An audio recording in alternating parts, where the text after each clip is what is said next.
Pas de D'accord.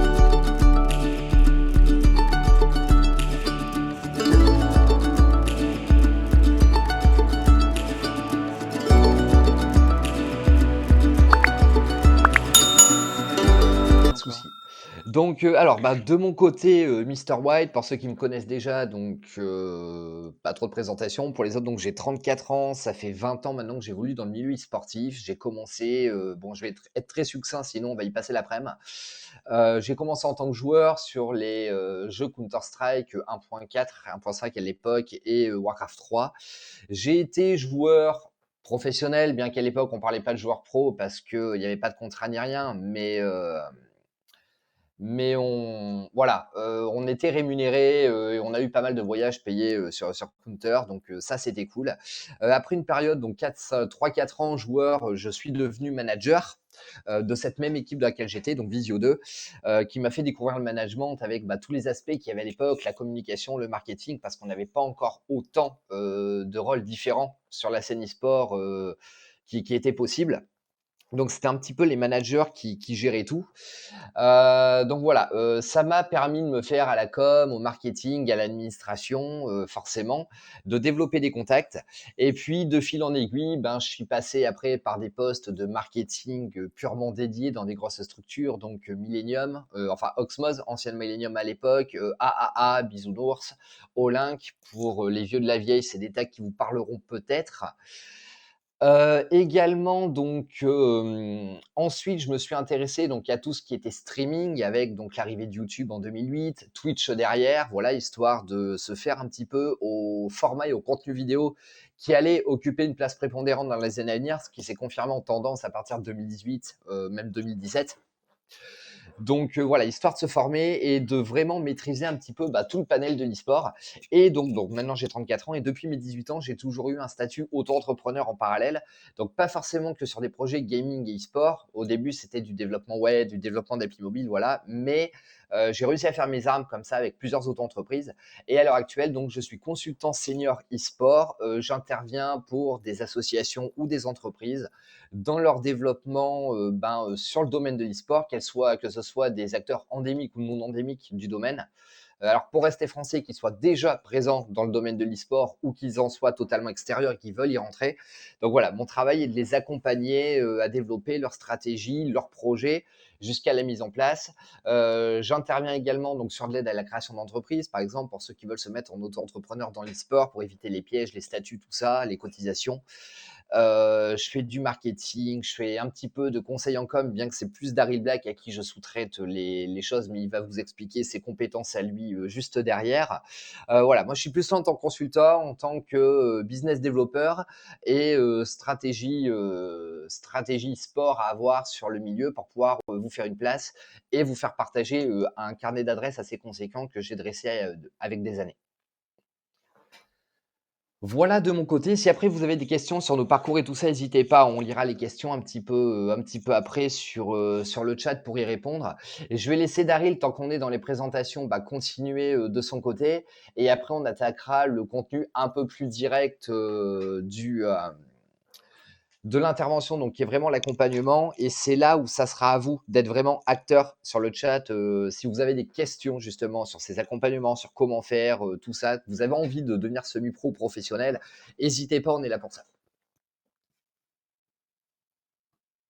Ok, bah du coup, salut tout le monde. Merci encore d'être présent sur le live et nous avoir accompagnés sur ces 2 journées, enfin cette journée et demie jusqu'à maintenant. Du coup, pour me présenter, ça risque d'être un petit peu long parce que j'ai pas eu un parcours, comment dire, ni banal ni évident. Et j'espère que ça pourra motiver et inspirer certains à suivre ma direction et faire en sorte de poursuivre vos rêves et vos passions et faire en sorte d'en vivre.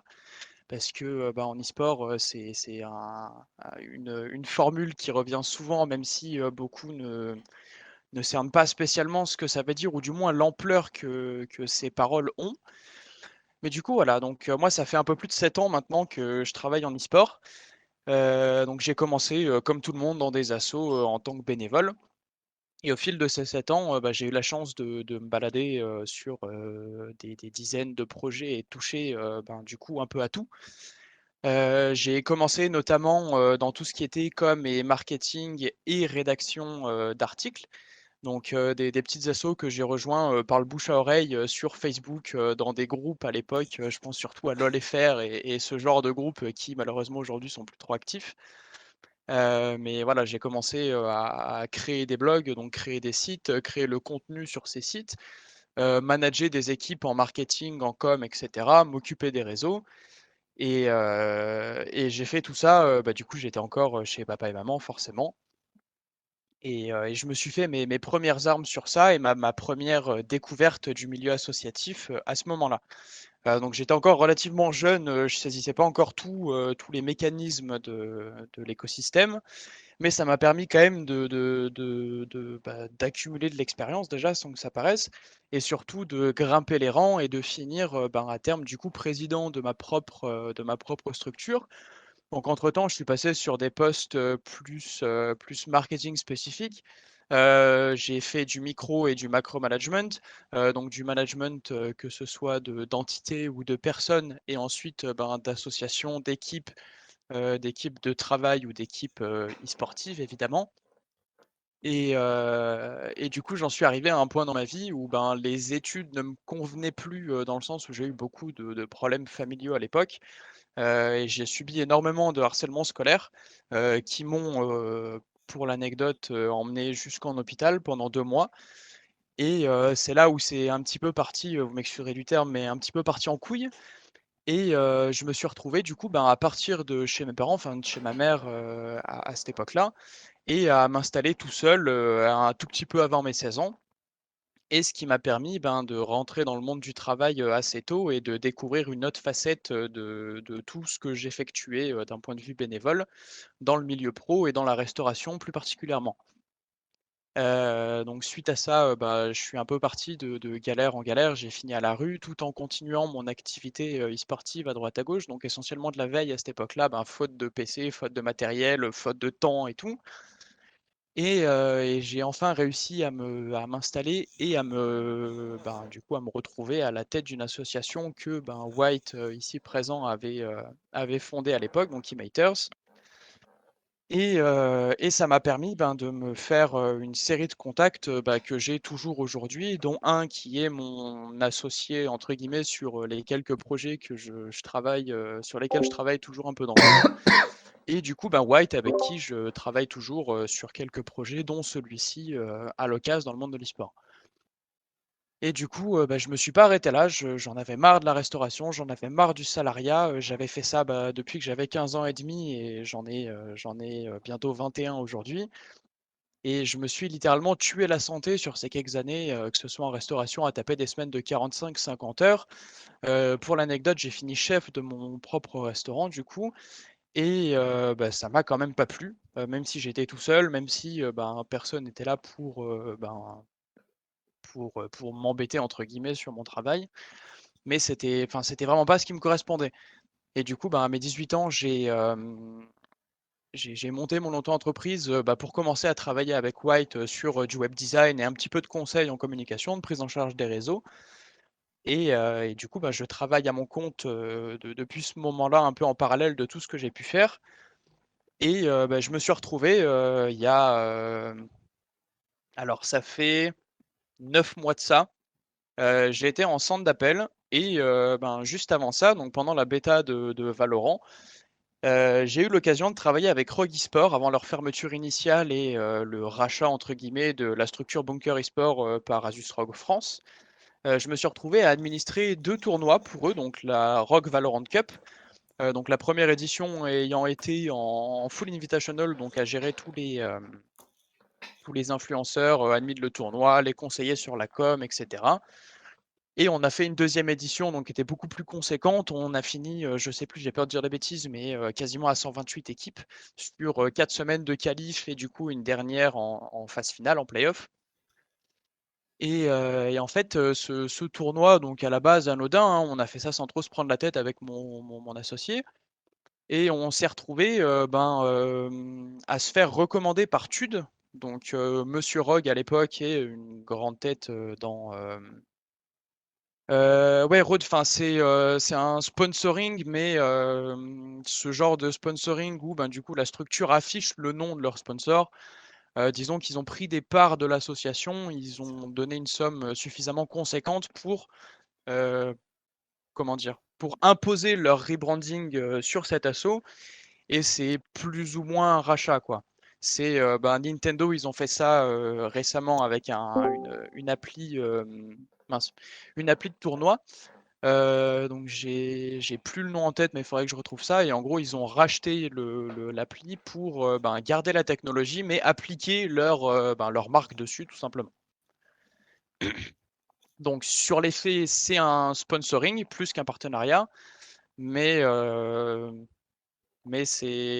ça va un petit peu plus loin que ça, du coup. Asus contrôle l'image de Becky à l'heure actuelle. Voilà, c'est ça. Et du coup, ben, suite à cette recommandation de Tude, je me suis retrouvé à ben, administrer un tournoi pour Gimbal.gg, donc qui était une petite startup française qui crée des outils pour les streamers, pour les aider à retenir leur audience, les engager et monétiser leur contenu. Et donc on a effectué ce tournoi, donc on a vraiment tout pris en charge de A à Z, donc l'administration du tournoi, le consulting pour la com, je leur ai établi un plan de com, etc. On les a conseillés parce que du coup c'était pas du tout leur segment d'audience, c'était pas du tout leur fer de lance. Ils étaient vraiment axés streamers, mais pas du tout niveau événementiel. Enfin, ils limitaient leur interaction au travers de leur appli. Et du coup, ça m'a permis, ben, ce tournoi, de me faire embaucher en tant que freelance, dans l'entreprise et d'affûter mon skill set et surtout d'affûter mon carnet d'adresses auprès de tous les streamers que j'ai pu démarcher et accompagner dans l'utilisation de Gimbal. Et malheureusement, ben, cette startup a dû fermer faute de financement, mais moi, ça m'a permis et ça m'a surtout décidé, convaincu à réellement, ben, travailler à temps plein sur ma propre activité qui est celle d'accompagner les streamers et les entités en e-sport ou du moins dans la création de contenu et les faire en sorte qu'ils puissent aller le plus loin possible. Déjà de 1 sans avoir à se prendre la tête et que quelqu'un puisse les épauler dans cette aventure et surtout, ben, faire en sorte de, comment dire? De mettre au profit toutes ces compétences que j'ai accumulées au fil des années pour les accompagner au maximum. Et du coup, j'en suis aujourd'hui, en étant à mon compte, à temps plein. Bon, forcément, il y a des mois avec et des mois sans, mais à augmenter, mon carnet d'adresses et du coup mes contrats avec mes clients, un peu plus chaque jour et faire des rencontres via ce genre d'événement aujourd'hui, pour, l'augmenter d'autant plus et exponentiellement et faire en sorte de répandre ces pratiques d'accompagnement et ces pratiques de vulgarisation de l'e-sport vraiment au plus grand nombre parce que c'est ce qu'on a besoin aujourd'hui et d'autant plus dans une période où, ben, tout est compliqué pour les événements LAN qui permettaient d'amener de l'activité sur certains secteurs, certaines villes et certaines, localités. C'est d'autant plus important de faire valoir son image de marque et ses valeurs en ligne pour que, pour que cette culture e-sportive se perde pas ou du moins, ait pas un «setback» entre guillemets à cause de toute cette période, un petit peu bancale pour tout le monde, quoi. Et Complè voilà, c'est à peu près tout. Et du coup, je propose essentiellement, là, beaucoup de créateurs de contenu, en ce moment, mais que ce soit du consulting, pour, la prise en charge de leur réseau, pour améliorer leur communication, pour créer des événements, pour, améliorer leur image de marque et la façon dont ils prennent la parole sur les réseaux. Et également, j'ai l'avantage de pouvoir toucher un peu à tout, donc je fais également beaucoup de montage vidéo, je me suis mis récemment, un petit peu de graphisme et après, c'est beaucoup de positionnement et notamment dernièrement, je me suis rapproché de Dopamine qui est intervenu hier et 2-3 autres acteurs pour me positionner en tant qu'agent slash, content manager pour, leur permettre de gagner du temps et d'optimiser leur création de contenu et d'en bénéficier d'autant plus, en ce moment où, on a eu la sortie de TikTok entre autres, qui permet, un pouvoir viral d'autant plus puissant, avec ces nouveaux outils qu'on n'avait pas nécessairement avant et qui rendaient la chose d'autant plus difficile, quoi. C'est vrai qu'autant avant, on était dans du démarchage pur et dur, à envoyer des plaquettes commerciales, que ce soit par mail ou du démarchage par téléphone ou même en physique, hein, pour ceux qui habitent des grandes villes type Paris, Bordeaux et tout ça, où c'est faisable. Alors qu'à l'heure actuelle, avec les réseaux et le Covid qui s'est rajouté depuis 1 an et demi, bah, la présence numérique, l'empreinte numérique, que ce soit pour un joueur, une association, une entreprise, une marque, est d'autant plus importante. Donc voilà, c'est vraiment des skills que, même pas des skills, je dirais que c'est même des, pour ceux qui sont dans l'e-sport, bah, par exemple pour les joueurs, pour les managers, si vous voulez vous faire une image, parce que faut que vous soyez conscient, Daryl complétera derrière, mais il faut que vous soyez conscient que votre image, c'est quasiment 80% de votre taf en fait, en dehors bien sûr de votre gameplay. Mais si vous voulez mettre en avant votre équipe, vos sponsors et tout, ça passe vraiment par votre image numérique. Et ça, c'est pas par le compte de votre équipe que ça va passer, c'est par vos réseaux sociaux à vous. Et c'est d'autant plus important d'avoir voilà, ce qu'on appelle les storytelling, les taux de conversion, essayer d'avoir vraiment de l'interaction avec votre communauté, parce que c'est ça qui la fidélise et c'est ça qui va la développer. Et du coup, vous donner une plus-value que vous allez pouvoir négocier avec votre équipe actuelle ou vos futures équipes derrière. Donc, c'est pour ça, je profite de ça pour faire. C'est ça et bah, du coup Vas-y, vas-y, Daryl. Du coup, j'en profite du coup pour parler un petit peu des personnes que je suis actuellement. Ben, il y a notamment MP, ancien joueur de Apex, enfin non, joueur de Apex Legends anciennement chez Gamers Origin, qui ont fait un top 4 sur un top 4 monde à peu de choses près sur le premier événement qui a eu le premier gros événement, donc du coup à Cracovie. Euh, il veut continuer à être joueur pro, mais il a aussi envie de préparer sa retraite entre guillemets de cette période de sa vie en se focusant sur la création de contenu et se créer une image un petit peu différente que ce qu'il propose actuellement. Et du coup, ça passe par un accompagnement, du coup, que ce soit stratégique ou plus de type plus prestataire, on va dire, donc que ce soit pour du montage vidéo, se positionner sur TikTok notamment, etc. Mais il y a un moment de votre carrière, enfin, vous passerez pas toute votre vie dans l'e-sport, ou du moins pas toute votre vie sur le même poste, c'est sûr à 100%, personne ne le peut parce que vous perdez trop de facultés cognitives au bout d'un moment en tant que joueur. Il y a des joueurs qui ont fait leur temps et qui se retrouvent maintenant aujourd'hui uniquement en créateur de contenu. Je pense notamment à Shroud, et qui réussissent très très bien d'ailleurs, mais ça s'est pas fait en un claquement de doigts. Disons qu'ils ont bénéficié de la hype générée autour de leur nom de scène, suite à leur carrière et aux résultats qu'ils ont pu engendrer durant celle-ci, pour faire levier, utiliser ça comme tremplin pour réellement effectuer un pivot sur leur carrière et se positionner en tant que coach, en tant que analyste, en tant que streamer, créateur de contenu, youtubeur, etc. Mais malheureusement, si vous vous y intéressez pas dès maintenant et que vous capitalisez pas sur toute cette hype et tous les efforts que vous effectuez pour rester à votre niveau de joueur pro, et ben malheureusement, ce pivot arrivera trop tard dans votre carrière et ce sera beaucoup plus compliqué pour envisager une reconversion dans le monde de l'e-sport. Et c'est cruel et c'est pour ça que beaucoup de joueurs, après leur carrière de joueur, doivent retourner, enfin c'est un exemple à la con, mais au McDo ou retourner à la vie, à la vie normale, entre guillemets, dans le salariat et tout, parce qu'ils n'ont pas su capitaliser à temps sur leur image de marque ou qui ne l'ont pas créée du tout et qui se retrouvent aujourd'hui un peu coincés pour effectuer ce pivot et qui ont dû quitter l'e-sport totalement, quoi. Mm. Totalement, mais c'est important. Donc c'est pour ça, ça permet de faire enfin une intro, on a déjà bien attaqué, mais ça permet vraiment de consolider ce thème, dont on voulait parler avec Daryl, qui est l'accompagnement par des professionnels, pour la professionnalisation de l'e-sport. Alors par professionnalisation, pensez pas forcément, signature de contrat pour des joueurs pros dans une structure ou quoi. On l'a vu au fil de ces 2 jours, il existe plein de postes possibles, community manager, streamer, youtubeur, même tout ce qu'on va appeler les hommes de l'ombre, les managers, les coachs, mais également les assistants marketing, le trésorier par exemple de l'association. Voilà, tout ça, c'est des gens dont une structure et même dont une personne a besoin pour pouvoir fonctionner, si vous voulez être sur le devant de la scène. ou même en tant que manager et tout. Et c'est là où nous, des expériences en tant que consultant, en tant que talent manager et tout, on va pouvoir intervenir et vous aider parce que bah, déjà d'une, on connaît la législation et un petit peu tous les pièges administratifs qu'il peut y avoir. Alors, je te pose une question, Nicolas. Est-ce que tu es déclaré en auto-entrepreneur à l'heure actuelle pour ton activité de coach mental?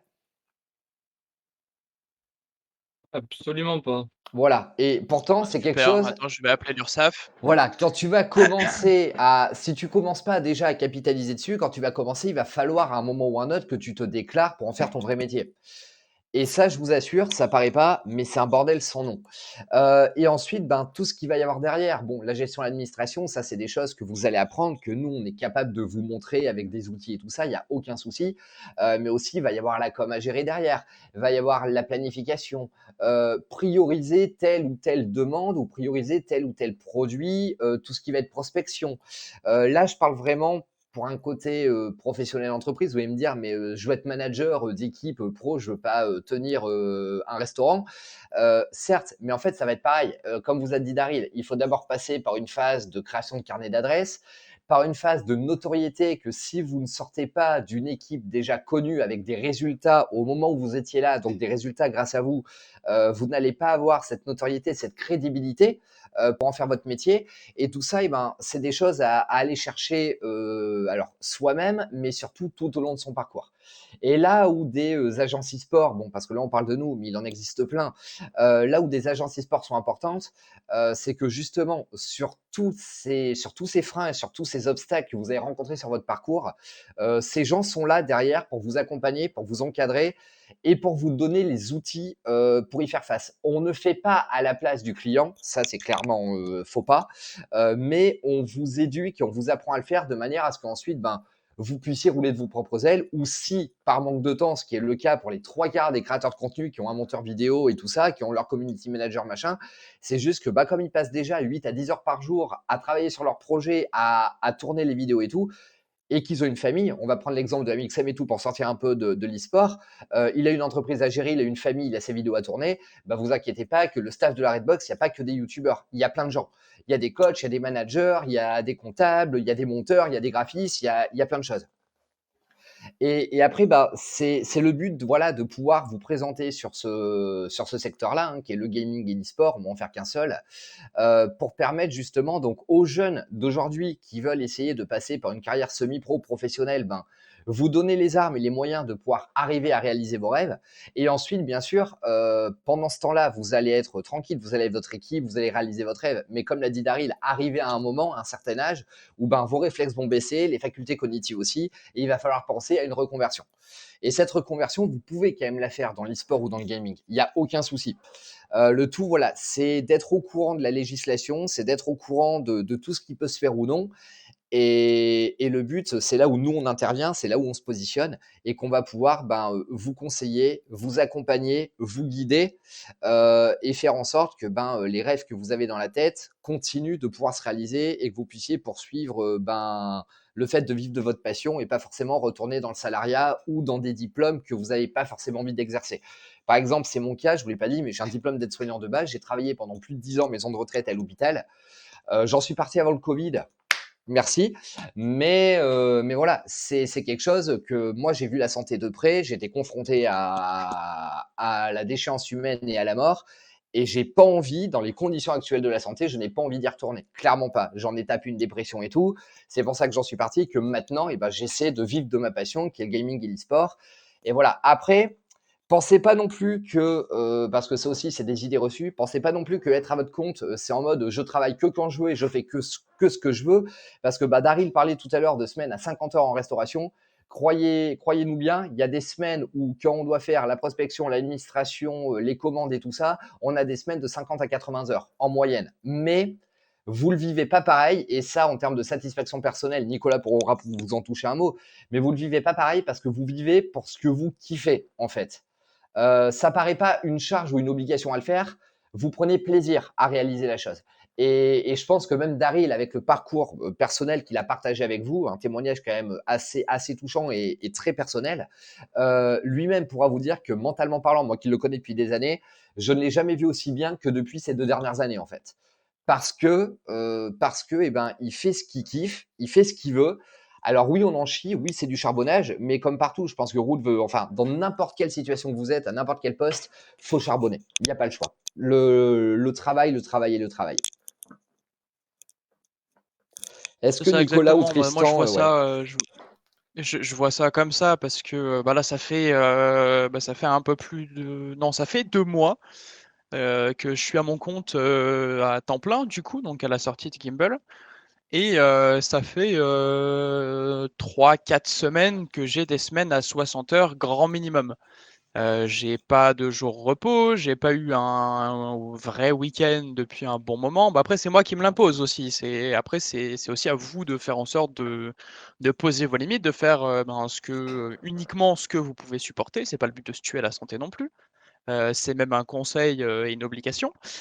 Mais à côté de ça, je suis content de ce que je fais. J'ai touché des personnes du haut, on va prendre l'analogie parce que ça parlera à plus de monde, mais du haut de mes 144 abonnés aujourd'hui sur Twitter, j'ai touché des personnes comme Zach, j'ai touché des personnes comme Dopamine, j'ai touché des personnes comme Tude indirectement, avec qui j'ai jamais été en contact direct, enfin je lui ai jamais tapé la causette, mais qui a quand même trouvé le moyen de citer mon nom auprès d'une start-up dont je n'avais jamais entendu parler avant que ça arrive. J'ai eu l'avantage de bosser avec des structures dans le top France comme Rocky Sport. Et c'est que le début, c'est ça qui est intéressant, c'est que j'arrive à faire tout ça du haut de mon petit poids sur les réseaux et de mon petit poids en influence, mais je me dis que plus ça va aller, plus ça va croître exponentiellement, et d'autant plus avec les deux, trois projets que j'ai sous le coude là actuellement, dont un studio de jeu avec lequel je travaille. Euh, Si tout se passe bien et si tout se passe comme c'est censé se passer mathématiquement, eh ben, je vais me retrouver à 25 ou 30 ans en ayant ma maison quasiment payée, en ayant déclaré ma boîte et plus seulement mon auto-entreprise, et je serai tranquille sur tout ce que je fais et j'aurai réussi dans ma passion du coup. C'est ça. C'est pour ça C'est faut vraiment pas avoir peur d'investir des heures dans quelque chose qui nous plaît, dans la seule limite où on peut se le permettre d'un point de vue santé et surtout financier. Je suis en galère de thunes, pas possible. J'ai des frais de santé à recouvrir et tout actuellement, mais c'est vraiment la faute à pas de chance, c'est les choses qui se sont accumulées. Mais je sais que j'arrive à me dégager un minimum de salaire là aujourd'hui en 2 mois d'activité à temps plein. Et c'est que le début. J'ai signé depuis lundi. Ouais, c'est ça, depuis lundi, j'ai signé 3 nouveaux contrats, par exemple. Donc, plus ou moins gros, plus ou moins importants, évidemment. Mais de semaine en semaine et même parfois de jour en jour, on voit la progression et c'est important de s'en rendre compte aussi. D'un point de vue mental, on va faire écho aux coachs mentaux qui sont venus intervenir. C'est important de se mettre la pression en toutes circonstances pour arriver à rester motivé et investi dans ses rêves et dans son travail de tous les jours, peu importe si ça nous plaît ou non. Mais il faut pas passer le pas et s'en rendre malade. Il faut vraiment arriver à trouver la limite et c'est valable pour tous les postes, hein. C'est valable pour les joueurs, les CM, les monteurs, les managers, les chefs de structure et tout. Faut pas s'imposer plus de responsabilités qu'on ne peut en supporter. Ça va devenir nocif et totalement contre-productif. Mais par contre, il faut pas avoir peur non plus justement d'aller tester ses limites dans un premier temps. c'est Et ça. c'est vraiment le plus important, et c'est pour ça aussi que il y a des pros qui sont là pour vous encadrer, que ce soit les coachs mentaux, que ce soit du staff un petit peu plus général, global et investi d'un point de vue management sur tous vos aspects de carrière. Et il faut pas hésiter à aller demander de l'aide à ces personnes-là, même si c'est un investissement, hein, c'est comme tout évidemment, mais c'est 100% rentable vraiment. Alors ouais, Après Rood, voilà, ouais, c'est ça, Ruth. c'est ça. C'est ce que je disais. Du coup, faut vraiment arriver à trouver ses limites. Moi, je travaille à la maison depuis plus d'1 an maintenant, même dans mes anciens boulots, donc dans le centre d'appel notamment. Ça fait, ouais, un peu plus d'1 an que je ne sors enfin non, ça fait beaucoup plus d'1 an que je ne sors plus de chez moi, mais ça, c'est mon tempérament qui le veut également. Mais par contre, je sais que, ben, il y a des jours où je suis totalement rincé, bah, comme aujourd'hui, du coup, malheureusement, j'ai pas eu le choix. Mais il y a des jours où je suis complètement rincé et puis je dis: «Nique» et je ne bosse pas, en fait. Je rattraperai plus tard quand je serai reposé, quitte à bosser un dimanche ou quoi, enfin, c'est pas le souci, tu vois? Mais c'est ma façon de travailler.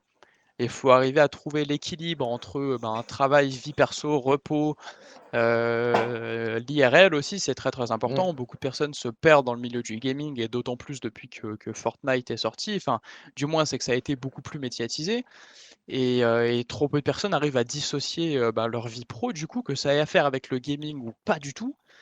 Et c'est ce qui pose beaucoup de problèmes, ben, pour, démarrer des carrières justement. On a beaucoup de burn-out et de personnes abîmées psychologiquement et physiquement parlant, parce qu'ils ont pas réussi à faire la part des choses, du côté de leur carrière, quoi. Quand on Les parle de joueurs pro, ils s'entraînent, ils travaillent 8 heures à 8 à 10 heures par jour, mais ils jouent. Mais c'est du travail quand même. C'est pour ça qu'il faut vraiment s'accorder des temps de récup, des temps de repos et cetera. Il faut pas hésiter et aller voir des pros surtout. Un exemple qui me vient, par exemple, au niveau burn-out, ça a été Sardoche. Sardoche, à un moment, a vraiment mal vécu et la notoriété et le fait de No Life et le fait de parce que la thune appelle la thune, hein, ça aussi c'est à se méfier.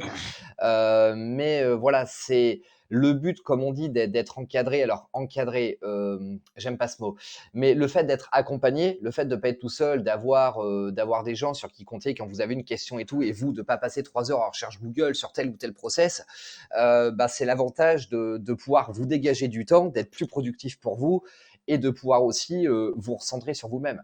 Je prends mon exemple, ben, je suis famille d'accueil pour l'aide sociale à l'enfance, donc j'accueille des enfants à la maison, donc j'ai quand même une vie de famille, une vie pro, enfin une vie perso, on va dire, qui doit être rythmée. Hein. Lever, le repas de midi, le repas du soir, encadrer les gosses et tout. Bah, c'est vrai que moi, étant auto-entrepreneur, vivant à la maison et tout, pendant une période, il y a 2 ans quand j'ai commencé, ça a été très compliqué de faire la part des choses entre, ma passion parce que, ben, je vivais, gaming et e-sport clairement, je respirais ça, et le fait de pouvoir m'occuper après, ben, de repenser à moi, d'avoir une vie perso, une vie de famille. Et ça m'a fait beaucoup de bien, ça m'a permis de progresser sur moi-même et tout. Mais maintenant, voilà, je sais que quand je dis à telle heure le soir, j'arrête, j'arrête. Oui, je vais répondre aux DM des collègues et tout le soir sur Discord, mais ça va être 20 secondes pris devant la télé et terminé. Je vais pas me recoller un vocal ou je vais pas aller chercher des choses comme ça. C'est après, c'est vraiment une mentalité, j'ai envie de dire, enfin, c'est une dynamique mentale à mettre en place et à essayer de se respecter. Nico, si tu veux peut-être intervenir là-dessus, enfin, le fait de comment toi tu gères, par exemple, puisqu'on sait que tu as ton compte maintenant, que tu vas essayer d'en vivre, comment toi tu gères en tant que «néophyte» entre guillemets, dans ce domaine, le choix de te mettre à ton compte et tout? Est-ce que tu te rends compte que tu es justement trop, investi dedans et pour l'instant tu t'en fous parce que tu es jeune et tu peux? Ou est-ce que tu vois déjà que ça peut poser souci et tu essaies de te raisonner? Après moi, par rapport à ma situation, c'est vrai que du coup, ça va être intéressant peut-être pour vous de m'éclairer un peu sur ma situation parce que voilà, après moi, là, je finis mes études, hein, d'éducateur. Je pensais avoir fini cette année. Malheureusement, je vais devoir refaire certaines petites choses pour, arriver à avoir mon diplôme. Après moi, l'e-sport, ça reste vraiment, comme je dis, une passion, une envie vraiment de kiffer et de voilà, parce que j'ai découvert l'e-sport peut-être en vrai, je l'ai découvert dans une situation où j'allais pas bien suite, pour l'anecdote, à une rupture amoureuse. Et je me suis un petit peu enfermé sur Discord et ça a été un moment un peu pour moi de trouver des gens et de me découvrir autrement. Donc tout a commencé là, tu vois? Et après finalement, bah, je me suis je me suis plus, j'ai envie de dire, dans ce domaine et de fil en aiguille, je suis monté et aujourd'hui, non, je suis pas auto-entrepreneur dans le pour le coup, mais voilà, je suis, juste en train de kiffer, de proposer du contenu et pour le coup, voilà, même dans ma structure, je touche, aucune rémunération, rien du tout et cetera. Je fais vraiment ça, pour le kiff et c'est pas quelque chose que je me vois pas plus tard travailler, dans l'e-sport et cetera. Après, quoi qu'il arrive, peut-être qu'un jour, en tant qu'éducateur, je serai mené peut-être à proposer avec des jeunes que j'accompagnerai, des médiations qui passent par l'e-sport et cetera et d'essayer un petit peu de lier, j'ai envie de dire, ce qui est passion et ce qui est mon travail et ça, je pense que ça peut être le rêve de tout humain de travailler et de pouvoir, mêler à son travail finalement des passions pour vraiment se sentir vivre et se sentir animé en fait par les choses qui nous animent au quotidien. Donc du bien coup, sûr.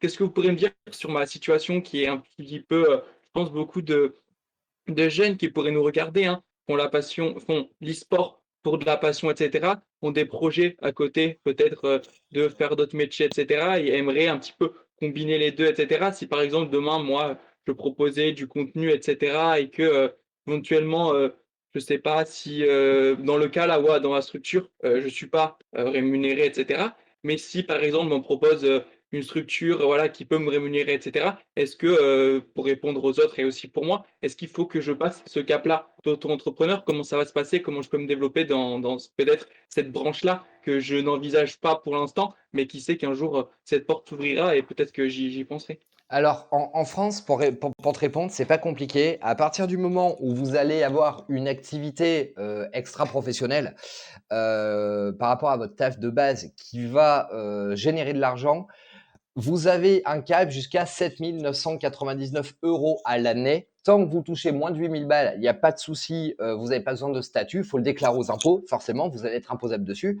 Mais ça, il n'y a pas de souci. Par contre, si vous dépassez 8 000 € à l'année, donc ça peut aller très vite en termes de création de contenu, hein, que ce soit sur Twitch ou YouTube, euh, oui, il vous faut un statut auto-entrepreneur. Donc après, bon, c'est des choses, voilà, comme tout maintenant en 2021 sur Internet, vous pouvez trouver des tutos, le faire vous-même et tout. Il y a quand même des pièges, c'est quand même compliqué en sachant que j'ai envie de dire que c'est pas ouvert à tout le monde parce qu'il y a des obligations, il y a à déclarer un chiffre d'affaires, il y a voilà, il y a des obligations quand vous tenez une entreprise, hein, des charges et tout ça. Même si vous rentrez pas d'argent, au bout d'un moment, il va quand même falloir donner de l'argent, même si vous en avez pas. Donc ça, faut le savoir. C'est là où ben nous on intervient pour pouvoir vous accompagner, vous renseigner sur toute la législation, sur toute la partie chiante, excusez-moi du terme, mais voilà de la chose, histoire de continuer ce que vous faites et d'être dans la légalité. Et après, c'est là où nous aussi, on va pouvoir vous conseiller, c'est-à-dire que une activité complémentaire dans la tête des gens, quand ça commence à générer de l'argent, la comparaison entre leur taf de tous les jours et le fait que leur passion leur apporte de l'argent, le comparatif arrive très vite. Qu'est-ce que je fais? Est-ce que je me mets à plein temps dans ma passion ou est-ce que je continue le boulot? Et c'est là où nous, bah, avec notre expérience et tout, on va pouvoir vous accompagner, vous conseiller dans tout ça parce que bah, faut faire les choses bien. Comme l'a dit Daryl, il y a beaucoup de paramètres à voir, hein, que ce soit bah, la communication, la prospection, plein de choses.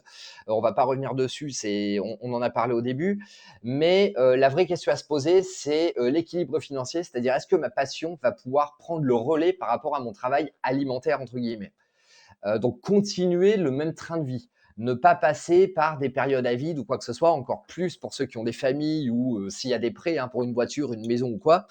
C'est une réalité à avoir. Donc là, pour l'instant, les plus jeunes qui nous regardent vont pas forcément avoir conscience de ça. Mais en fait, c'est des questions à se poser avant de le faire. Parce que c'est pas une fois que vous y êtes qu'il faut se les poser et en se dire merde, ça passe pas. Parce que la marche arrière est très difficile à faire après. Mais voilà, c'est là où nous on le fait. Et donc, je prends un exemple, hein, un client que j'ai eu qui est Pew Pew Lover, qui est streamer et caster Brawl Stars chez MCES. Donc, pour ceux qui connaissent, Pew Pew, on a énormément travaillé sur son statut auto-entrepreneurial tous les deux, parce qu'il s'est posé beaucoup de questions. Il a fallu que je lui lève les voiles un petit peu, les zones d'ombre qu'il avait sur ça. Et puis, sa question était, est-ce que j'arrête mon activité actuelle pour continuer? Bon, de fil en aiguille, oui, puisqu'il a eu son contrat avec MCES, mais pendant très longtemps, pendant près de 2 ans et demi, Pew Pew a streamé le soir, mais était au boulot la journée. Et ça se ressent sur les gens, ça va se ressentir sur votre fatigue, ça va se ressentir sur votre humeur, sur plein de choses.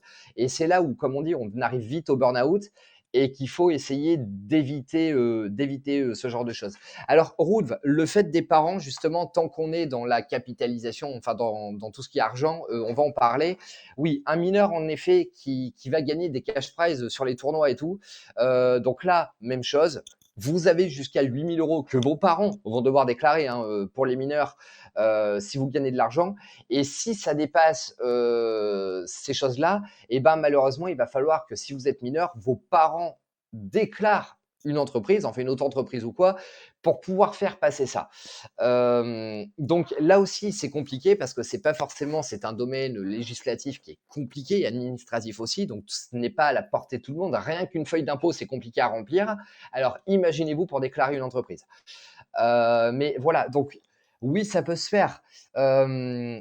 Mais voilà, je vois par exemple, on va prendre Fortnite dont Daryl parlait, quand vous avez des cash prizes des fois à 20 000 balles sur un tournoi et que c'est un enfant qui va le gagner, enfin un enfant, une personne en dessous de 16 ans, même de 18, c'est compliqué à justifier parce que bah oui, l'enfant a touché cet argent, donc c'est l'argent de l'enfant. En plus, aux yeux de la loi française, c'est l'argent de l'enfant, pas celui des parents.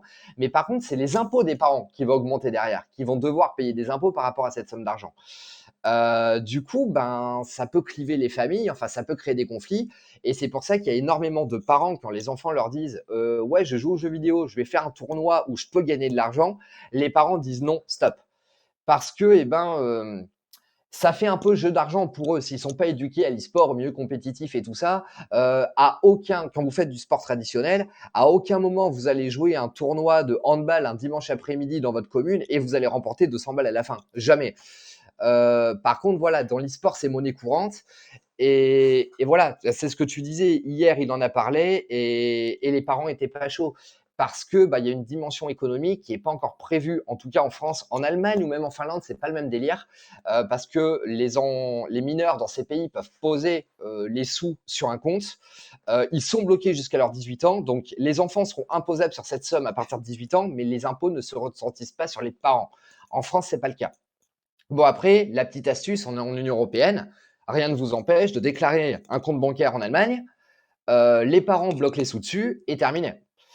C'est aussi faisable. Mais voilà, c'est d'autres astuces que nous, professionnels, on peut vous apporter, que vous n'allez pas forcément être au courant des choses directement. Mais c'est vrai que oui, ça reste un petit peu le nerf de la guerre de ce côté-là, tout ce qui est cash prize et tout, pour les joueurs semi-pro mineurs, puisque je pense surtout à Brawl Stars et à Fortnite. Sur d'autres jeux, c'est rare d'avoir des enfants enfin des gars de moins de 18 ans gagner des sommes astronomiques. Mais c'est vrai que c'est. Alors, non, c'est pas une fraude, parce que maintenant, en France, tu peux déclarer tes comptes à l'étranger et en général, ils sont pas chiants. Ils vont pas vous imposer dessus. Si c'est au nom de l'enfant, ils vont pas vous imposer dessus. Pour l'instant. Après, voilà, à voir comment la législation évolue. Surtout que là aussi où l'e-sport est compliqué, c'est que ce secteur n'est pas encore légiféré. Les textes de loi et le gouvernement est en train de se pencher dessus pour vraiment encadrer toutes les pratiques possibles. Et donc, on sait que ça va être mis sur la table à un moment ou à un autre. Mais quand est-ce qu'on aura des textes de loi et surtout dans quel sens est-ce que ça sera à l'avantage du consommateur ou à l'avantage de l'éditeur ça, on ne sait pas. Et pour l'instant, ça tend plus à l'avantage de l'éditeur qu'au consommateur réel. Pour Donc, répondre à une voilà. question que tu avais Mmh. posée aussi tout à l'heure, je n'avais pas répondu. Tu avais posé la question de le fait que ça pouvait très vite monter les heures de travail dans l'e-sport. Et même moi, hein, qui, du coup, comme je répète, hein, c'est vraiment pour le kiff, etc. C'est vrai que je serais incapable de dire le nombre exact que je fais, mais ce que je sais, c'est que je fais 30 minutes par-ci, 1 heure par-là, quand j'ai du temps qui se dégage. Et si je ferais le compte, je pense que ce serait quand même un nombre qui me ferait peur et qui me poserait question. Après, voilà, ce qui est bien, moi, je pense, c'est que de trouver mon équilibre dans le sens où je fais 30 minutes, 1 heure en fonction de mon temps et que, voilà, je vois mes amis, etc., je vois ma famille et je peux faire mes études à côté. Donc, en fait, je pense que si on veut commencer pour vraiment kiffer et dans la passion, c'est-à-dire un peu dans mon cas, c'est vraiment en fait, trouver son équilibre et trouver son équilibre de vie pour pouvoir travailler ne serait-ce qu'une demi-heure ou 1 heure à fond focus sur ton projet et l'avancer petit à petit et voilà, essayer de trouver cet équilibre-là. Mais après, si je faisais le compte, ouais, je pense que, ça peut monter, très rapidement donc voilà. Après je j'ai pas d'idée exactement de ça serait intéressant peut-être qu'un jour je vais essayer de compter sur une semaine, vraiment ce que je fais pour voir, mais voilà. C'est C'est quelque chose qui après intéressant, ça permet en fait de voir le rapport que tu as à ton activité aussi. Donc je trouve que c'est ouais, intéressant. après, moi je dis moi je dis que je pars du principe que, quand on aime, on ne compte pas. Alors Dakota dit Ouais, exactement c'est la même comme chose ça. que toi, Mais c'est comme mais ça que vous finissez en burn-out, hein, du coup, voilà, hein. c'est ça. Et Non, puis mais C'est non, mais je et te rejoins, mais moi, c'est dans le terme, voilà, je dis ça parce que j'ai pas encore cette notion comme toi de professionnalisation de terrain. Après, si vraiment je le professionnalise, bien sûr que je compterai et j'aurai bien conscience que quand je serai à temps plein dessus, oui, là, c'est sur du kiff, c'est-à-dire que j'ai quelque chose à côté, c'est pas mon activité principale. Donc, je pense que c'est pas la même mentalité que j'ai si après je suis professionnel, comme tu dis, je suis à mon compte, comme vous 2, et cetera. C'est vrai que là, je me poserais peut-être plus de questions, sur, Ben, l'organisation et sur comment je vais m'investir sur le temps. alors, c'est pas forcément, une perception de temps, c'est juste que, ben, Dakota est encore jeune, donc c'est normal qu'à 15 ans, tu te poses pas la question du temps que tu passes sur le truc. C'est juste qu'en fait, plus vous allez vieillir, plus vous allez avoir d'obligations. Je sais pas, par exemple, Nico, si tu as ton appartement ou si tu es encore chez tes parents pour l'instant, mais ne serait-ce que, de devoir gérer ton logement, devoir gérer ta famille, devoir gérer, alors ta famille, ça peut être tes enfants, ta femme, gérer ta vie personnelle et tout. Bah, tout ça, en fait, ça prend un capital temps. Hein. Une journée, c'est 24 heures. Tu l'as dit, pour être un minimum en Ouais, forme, il faut ouais. essayer de dormir entre 6 et 8 heures par nuit. Donc, tu as plus que 18 heures ou 16 heures pour vivre. Et tout ça, eh ben, il faut quand même que voilà, tu arrives à gérer toutes les obligations d'une vie quotidienne, plus ben, ton activité à toi. L'avantage d'être salarié, c'est que tu vas bosser tes 7 ou 8 heures par jour en fonction de l'emploi que tu as. Et quand tu en es sorti, tu en es sorti. Tu n'y repenses pas. Euh, Quand vous êtes à votre compte, ben, vous pensez, vous avez 8 heures de production pure sur vos activités, mais vous allez encore reprendre 1 à 3 heures par jour pour tout l'à côté, en fait. C'est-à-dire le restant de la com, est-ce que j'ai des contrats à signer, est-ce que j'ai de la prospection à faire, est-ce que j'ai des mails à répondre, ce genre de choses. Et ça, si vous voulez, enfin, ces à côté-là, je pense que Daryl est comme moi, on ne les fait pas rentrer dans notre tronc productif de services qu'on propose, en fait, parce que c'est pas comme ça que ça fonctionne. Donc, voilà, en fait, le truc est là. Donc, c'est vrai, bon, je Mmh. vois que c'est déjà -10. On a énormément parlé d'accompagnement individuel. J'aimerais, Daryl, si tu es d'accord, qu'on parle pendant 10 minutes d'accompagnement de projet parce que on propose d'encadrer les gens. Bon, c'est vrai que c'est les gens qui font les projets, mais ça s'arrête pas là. Il y a aussi, donc là, je vais plus parler méthodologie et tout ça. Donc, ce que tu as dû voir également à l'école, Nicolas, quand vous avez un projet, par exemple, à réaliser, parce qu'on n'intervient pas que vers les personnels, que vers les particuliers, en gros, qui veulent devenir ça ou ça, mais plus en termes de projet. Donc, c'est-à-dire que Daryl ou moi, on va pouvoir intervenir sur si vous voulez organiser un événement e-sport, mais qu'il vous manque du staff, ou que vous savez pas la bonne méthodologie ou la marche à suivre pour le réaliser.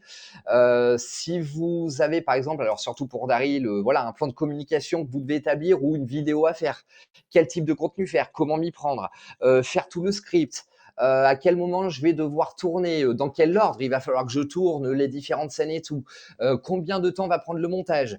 Voilà, tout ça, on intervient aussi sur des projets beaucoup plus concrets qui sont liés au gaming et à l'e-sport. Donc, ça va aller de création de structure à l'ouverture de line-up, à la création d'événements, à la création de contenu pour vos réseaux sociaux ou pour des plateformes type Twitch et YouTube. Voilà, c'est là où nous aussi, on peut vous aider soit en arrivant en renfort au sein de votre staff, si vous êtes déjà dans une équipe, dans une organisation, une structure, et que vous n'avez pas forcément le personnel et les ressources humaines et matérielles pour le faire. Et on va pouvoir aussi vous guider sur toute la méthode. C'est-à-dire plutôt que de perdre 3 mois à ramer et à pas trop avancer. Par exemple, moi, je travaille énormément avec d'associations pour les aider à tout ce qui est gestion et administration, automatiser des tâches, leur rendre du service et essayer qu'ils soient plus investis dans le côté développement e-sport réellement, de leur activité e-sport que réellement dans la gestion de leur asso. Voilà, c'est des choses aussi qu'on propose. Et l'accompagnement vers la professionnalisation passe par là. Il y a pour les gens, si vous êtes en cours, on vous apprend à faire un commentaire de texte en français d'une certaine manière ou à répondre à un problème de maths d'une certaine manière. C'est une méthodologie. Nous, ces outils-là, on les a. Donc, pour tout ce qui est, pour tout ce qu'on vous a énuméré avant et pour pas mal de projets e-sport, on peut intervenir avec ces méthodologies et vous permettre du coup de gagner et du temps et de la productivité et de l'énergie. Et qui dit gain de temps et de productivité et d'énergie dit du coup plus de projets réalisés à l'année et plus de visibilité, plus de développement et compagnie, plus de satisfaction, ne serait-ce que ça, plus de satisfaction personnelle du fait de voir vos rêves se réaliser. Daryl, est-ce que tu veux toucher un mot là-dessus sur l'accompagnement C'est ça, bah, moi plus de après projets? j'ai moins eu le temps et je me suis moins investi au niveau, associatif, même si, j'aimerais encore. Malheureusement, ben, tous ne peuvent pas payer mes services et bah, malheureusement au point où j'en suis, je peux pas me permettre de travailler Mm. gratuitement, je peux plus du moins. Mais par contre, je vais reprendre l'exemple de Gimbal du coup. Donc, Gimbal.gg, c'est une startup à la base où ils étaient 7 ou 8, je crois.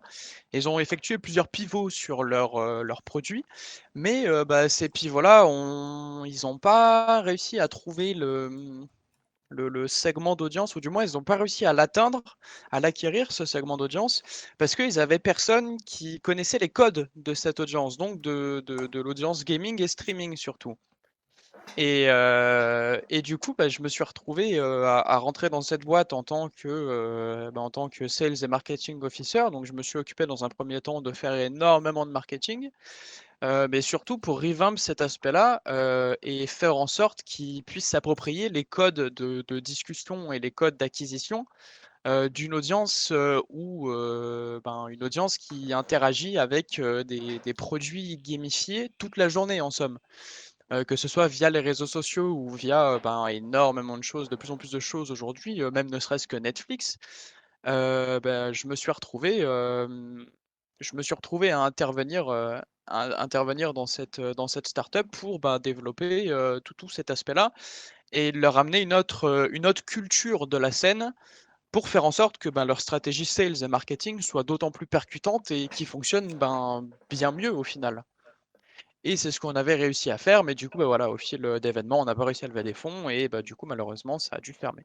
Mais là, du coup, on est en train de, avec l'ancien patron de Gimbal, justement, il m'a débauché pour que je travaille avec lui sur son nouveau projet, donc un jeu vidéo, dont je peux pas trop en dire pour l'instant forcément, mais je me retrouve là-bas encore en représentant du segment d'audience en quelque sorte.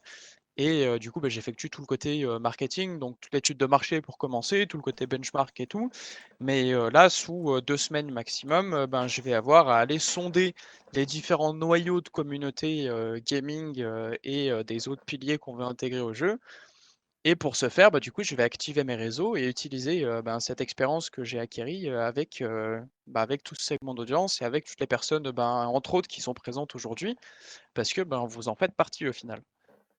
Et du coup, c'est aussi à ça que servent les intervenants professionnels, que vous soyez une entreprise, une entité, ou même une personne. C'est que c'est des personnes qui ont eu la chance de voir plusieurs facettes d'une certaine industrie et qui ont pu l'aborder de différentes manières. Et c'est ce qui va vous permettre, à vous d'employer différents tons de prise de parole, essentiellement sur les réseaux du coup, mais même auprès de vos investisseurs, si jamais vous venez à lever des fonds, que ce soit via des sponsors ou Mmh. des investissements, financiers. Et c'est pas à négliger parce que si, admettons, comment on pourrait tourner ça? Voilà, on va reprendre l'exemple, hein. Admettons, je veux proposer un produit aux streamers, révolutionnaire, ça va changer leur vie, toutes leurs habitudes, ça va leur faciliter la vie fois 1000. Mais moi, je connais pas tout ça. J'étais commercial en immobilier à la base, j'ai jamais trop touché au réseau autre que pour ma boîte, donc 2-3 photos d'appartements à droite à gauche. Et du coup, je vais me retrouver à devoir m'adresser à un segment d'audience sans savoir comment leur parler, sans savoir comment les acquérir et sans savoir où leur parler. Et au final, même avec la meilleure idée du monde, le meilleur concept possible et inimaginable, je vais toucher personne parce que, j'aurais pas su les convaincre que, cette idée valait quelque chose au final. Et c'est un aspect que beaucoup négligent et beaucoup de structures, amateurs aujourd'hui négligent parce que, au lieu de se trouver, leur propre prise de parole, leur propre ton de voix sur les réseaux, copient bêtement tout ce qui se fait sur la scène. Ils ont fait un benchmark, mais au lieu de l'utiliser pour en extraire les points, positifs et négatifs et construire leur truc à leur sauce, ils ont fait ce benchmark, ils ont pris les tweets qui marchaient les mieux et ils les ont mis sur leur propre com. Malheureusement, c'est pas comme ça que ça marche, c'est pas comme ça qu'on se crée une identité forte dans le milieu de l'e-sport qui commence à être saturé malgré tout. Et surtout à niveau amateur, du moins. Mmh. Et du coup, c'est vraiment important de faire attention à cet aspect-là de votre projet, autant que le reste, hein, que ce soit votre business model ou quoi, faut vraiment insister sur cet aspect-là. Sinon, malheureusement, vous allez jamais décoller et jamais toucher personne via votre histoire et votre projet. C'est ça, tu as bien résumé la chose. Mais bon, comme tu l'as dit, il y a une phrase que je relèverai, ben, c'est un peu comme tout, faut pouvoir avoir les moyens, enfin investir, c'est un investissement pour avoir un retour sur investissement et c'est vrai que c'est un peu la difficulté. Moi qui travaille pas mal avec d'associations, on me dit: «Mais pourquoi tu fais pas ça gratuitement?» On est en milieu associatif, qui dit associatif ne veut pas dire caritatif. C'est 2 choses totalement différentes. Et c'est vrai que nous, c'est nos métiers et forcément, enfin, on a des bouches à nourrir derrière, on a des obligations financières. Donc, c'est pour ça que des fois, on est obligé de dire non quand on nous dit bah, fais la prestation gratuitement, aide-moi comme ça. Bah non, on peut pas parce que bah, malheureusement, c'est pas qu'on n'a pas le temps ou qu'on veut pas, on aimerait pouvoir. Mais voilà, il y a quand même le nerf de la guerre. Enfin, imaginez que vous allez travailler pour rien, pour des cacahuètes, hein, enfin gratuitement. Je suis pas sûr que vous retournez au taf le lendemain. Je suis vraiment pas sûr. Donc voilà un petit peu C'est sûr. toute la difficulté. Et puis bah, c'est vrai que tant que ce milieu ne sera pas légiféré, professionnalisé, enfin, j'ai envie de dire démocratisé, tout simplement, comme un secteur que peut être le textile ou n'importe quel autre service, communication ou quoi, et ben c'est vrai que c'est des choses qui ont du mal à être acceptées, à rentrer dans les mœurs. Mais je prendrai l'exemple, par exemple, des graphistes. Quand vous voulez un logo, que vous allez voir un graphiste, vous lui demandez pas s'il vous le fait gratuitement. Bah, du coup, dites-vous que c'est à peu près pareil pour n'importe quel intervenant que vous allez voir et qui est donc en tout cas professionnel dans ses démarches et dans son taf. Et ben voilà, moi c'était à peu près tout ce que j'avais à aborder aujourd'hui, Bah parce que de écoute, toute façon, la même. ben, on aurait des semaines et des semaines C'est de ça, sujets à aborder. c'est ça. Je finirai juste bah, par voilà, si vous voulez en savoir plus, bon, on va ouvrir le salon sur le Discord sur l'importance de l'accompagnement pour la professionnalisation, même la semi-professionnalisation, parce qu'on est parti sur le milieu pro directement, mais rien que le passage d'amateur à semi-pro demande à peu près ces mêmes services, on va dire en un peu moins poussé. Mais voilà, si jamais vous avez des questions ou quoi, il n'y a pas de souci, que ce soit nos Discord, nos Twitter, je crois qu'il y a tous les deux, les DM sont ouverts. Et sinon, il y aura directement le canal Discord sur notre serveur. Donc voilà, c'est 59.